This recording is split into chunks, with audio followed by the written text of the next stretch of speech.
En avant-première, un petit extrait qui présente Marc-Antoine, l'un des personnages de mon roman à paraître, Les effets de l'altitude. Ici, il est vu par Pierre lors du pot de départ à la retraite de sa collègue. Marc-Antoine, le directeur du service administratif et financier, s'est emparé d'un micro. La musique cesse brusquement, au grand soulagement de Pierre, dont les oreilles bourdonnent encore. Mes acouphènes en ont pris un coup. Les joues rougies par quelques verres de mousseux, le timbre un peu rauque, dû à un paquet de cigarettes quotidien, Marc-Antoine se lance. Mes bien chers collègues, c'est avec une immense émotion que nous célébrons aujourd'hui le début de la nouvelle vie de notre indispensable Georgette, qui va nous manquer. Oh, combien!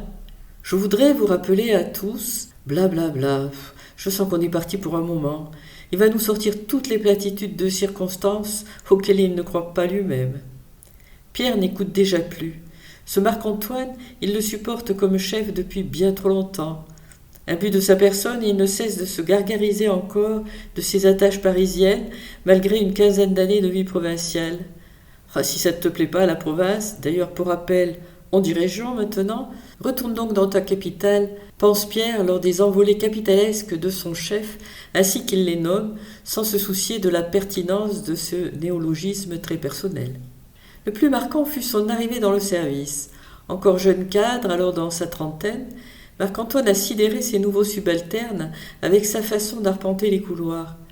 De grandes enjambées, qualifiées de dynamiques par certains, ou d'exagérées par d'autres. Le plus original, selon certains, le plus ridicule, selon Pierre, ce sont les cravates du nouveau chef, jamais en place, avec un pan toujours abattu sur une épaule. On imagine qu'un violent souffle de vent vient de s'engouffrer entre les deux éléments, avec une force telle que le plus lourd ne peut que s'élever dans les airs pour passer par-dessus l'épaule.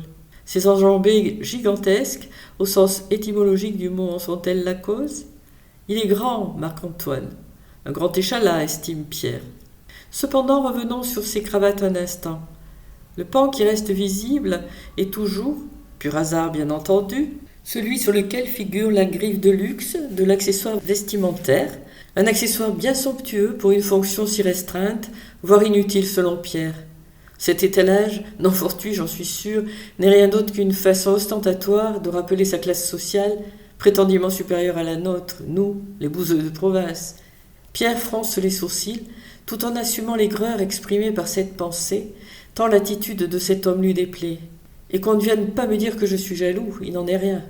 Un tonnerre d'applaudissements vient subitement interrompre les pensées iconoclastes de Pierre, qui porte peu de considération à son supérieur hiérarchique, on l'aura compris. Le discours est terminé, enfin presque, car Marc-Antoine semble vouloir ajouter quelque chose.